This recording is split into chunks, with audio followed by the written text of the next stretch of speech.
Hey folks, Quillyteen here with a bit of a channel update.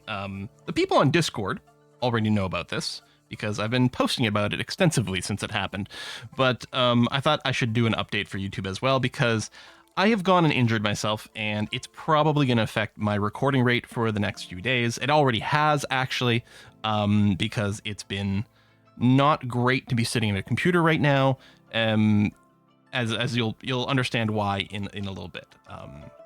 Tuesday night, I was out walking the dog. And normally when I go for walks with Bella, I don't wear sandals, but originally I only intended to take a little walk around the block. But when I got outside, it was such a beautiful, gorgeous, perfect evening that I decided to extend the walk and go to a nearby nature trail and do a little bit of walk there. It is a pretty well-maintained trail. It's got a gravel path and everything. But I still wouldn't normally do it with sandals, but you know, this time that's just the way it worked out. And at some point, I was walking and I was watching her up ahead. I run her on a pretty long leash. And so I was keeping an eye on her up ahead on there. And I must have drifted to the side of the trail where there had been a cut piece of wood on the side of the trail that as I took a step forward, I stubbed my toe into this piece of wood. And by stubbed my toe, I mean I really whacked it. Now, there's going to be some photos here in a second. If you're squeamish about injuries, then I suggest just, opening another tab, just listen to the video instead of watching. But if you're into seeing a little bit of blood, then, enjoy, I guess. So this is a photo immediately after I went and whacked my toe into a piece of wood. And, there's some blood and stuff. I mean, it doesn't look like the most terrible thing in the universe, but I knew that something bad had happened. It was one of those where, you don't feel anything right away. You don't feel the pain right away, but deep in your heart that you have effed up very badly.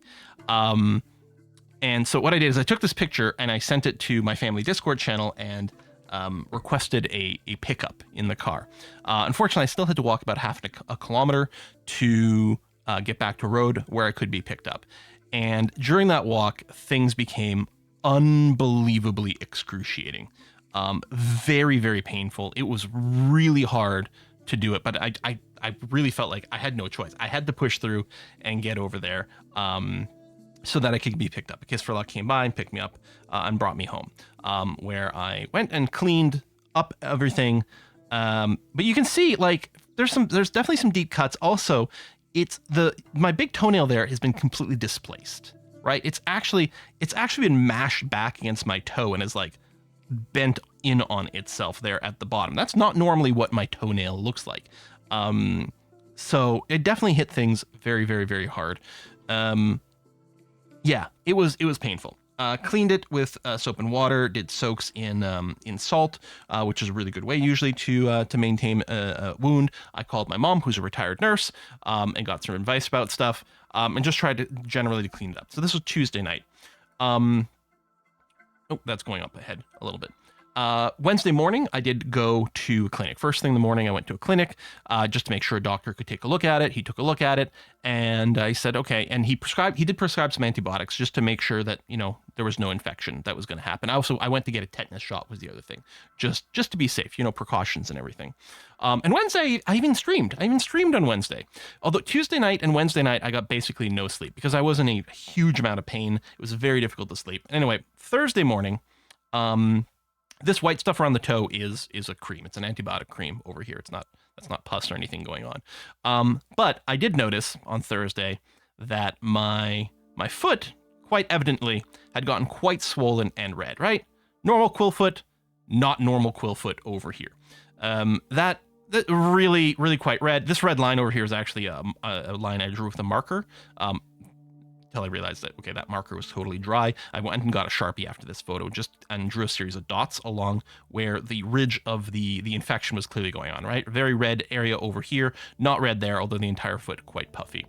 And again, called my mom, sent her a photo of this, and she said right away, yeah, no, you get to the ER, it's probably cellulitis. They'll probably put you on IV antibiotics.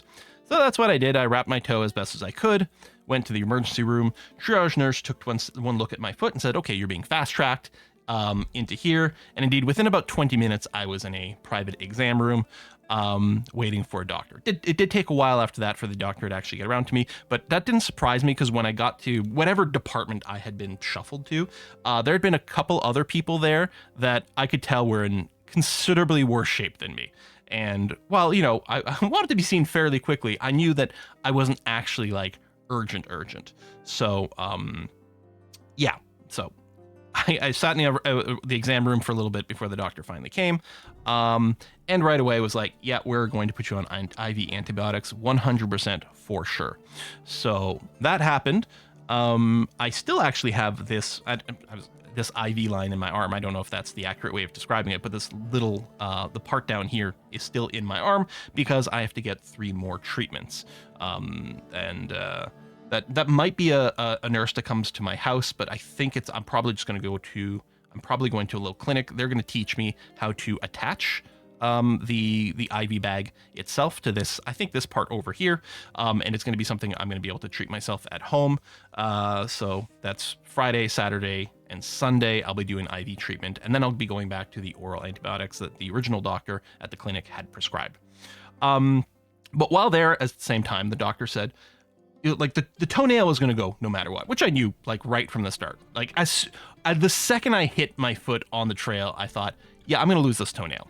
And the doctor said, yeah, that's the same case. How about this? How about we freeze your toe and we take the toenail off and then we can clean things up. I said, yeah, okay, that's probably fine. In this photo here, where you can see that the IV didn't take the first 2 times. I'd been sitting here at this point, with a little bit of waiting and people, doctor coming in, coming out, issuing what's, the treatment and this and that. I'd probably been at the hospital about 3 hours at this point, and I hadn't had any water or anything like that. And apparently if you're dehydrated, it does make it quite a lot harder to get an IV line into your veins. So, all right, lesson learned. So yeah, two failed attempts on this arm over here as the nurse cursed my veins, but then got in on the left arm right away. But you can just see in the corner over here, there's like kind of a tourniquet wrapped around my toe here. The local anesthetic had been injected, and the doctor put that on to, I guess, I'm assuming, keep the local anesthetic properly local in that area, concentrated on the toe and not spread out through the entire foot. So then the doctor went ahead and proceeded to remove the toenail of my big foot. And after it had been taken up, and keep in mind, at this point, I've seen 2 doctors. I saw a doctor at the clinic, and then I saw this doctor in the emergency room. And it wasn't until the nail was removed that the doctor at that point asked me again, what was it that you hit? And I said, well, I stubbed my toe against this piece of wood. And he said, yeah, okay, I can see some wood in here. Underneath the nail, he said, oh, I can see some wood. And then he proceeded to extract this. This was buried deep inside my big toe, to the point where you could only see it after the nail had been removed. Could the end of this be noted and then yanked out? Here's what I'm going to tell you. The local anesthetic, I mean, I'm sure it helped a lot. I did feel the removal of the nail. I did feel it when he applied some, I don't know, antiseptic or whatever. I was going to say like alcohol, but I don't know what it was. Some sort of antiseptic to the area. And scraped away out a few things. I did feel it, and there were certainly some grunts and some moans coming out from me. When the doctor pulled this thing out, everyone in the entire wing of the hospital was made aware that something was happening to me, because I yelled, I screamed, I dropped some language that was not PG-13 as this thing was yoinked out of my toe. But it certainly explains absolutely everything that had been going on with me. The just deep, insufferable pain I was feeling in my toe. This type of pain that I'd never felt or experienced before, right? I've had cuts, I've had this and that, but there was something I was feeling in my toe, which I mostly put down to, well, there's a lot of nerve endings there, and also the nail kind of being ripped. But no, the fact that this was deeply embedded in my toe explained so much about the pain I was feeling, as well as why my toe got infected in the first place. Any surface cut really can get infected, but generally speaking, if you do clean it right away, and assuming you have good circulation, and especially in the foot, if you're not diabetic, which they did check me for, I'm all good there. It's very easy to get infections. It is possible to get infections, but if you don't have any of those things going on, a lot of times you're going to end up being fine. But when something is actually inserted deep into your body, right, not on the surface, infection's pretty much inevitable. And anyway, this bastard of a piece of wood, this log, this entire tree that was living inside my toe, was responsible for much of my torment. Last night, so I got home from the hospital last night, even though like my toe feels raw, right? It feels raw. It feels like this is what my toe feels like. I was finally able to get a good night's sleep last night because that deep, just, I don't know, eldritch, unknowable pain had been removed from me. Thank goodness. Yeah, they didn't send me home with any painkillers. I'd sort of been hoping for maybe, just 1 or 2 doses of something a little bit more intense. But I just popped an ibuprofen last night. Slept like a baby. Couldn't believe it. It was so good. So yeah, so this is me all wrapped up. I still have that IV line on my wrist. I will be seeing a nurse later today who is going to be giving me my next IV treatment and probably teaching me how to do it myself at home. Yeah, this looks like it's pretty easy. You just like screw it in, wait a half an hour, screw it out, done. And then at some point, I'm guessing I go back to a clinic and get the IV line removed. And you can see my other foot all wrapped up over here, just for maximum cleanliness. I am feeling so much better today, just from that. Again, I mean, think about it. I've had something ripped out of me. I've had my toenail removed.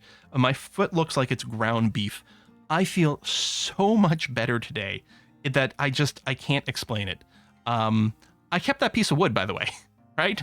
This thing here, I told the doctor, I'm keeping that. I have no idea what I'm going to do with it. Do I burn it in some sort of ritual? Do I encase it in resin? I have no idea, but I've got it. It's currently sitting on my computer desk right in front of me. I can stare at it right now. Oh, that bastard piece of wood. So anyway, this is just an update to let you know why there might be some gaps in recording for the next little bit. And I don't know, pain shared is pain lessened. And all the people in Discord, again, got the wonderful benefit of being able to be with me on this journey. And I thought I should share it with YouTube at large. So there you go, folks. Thanks for watching, and I'll see you next time. Bye-bye.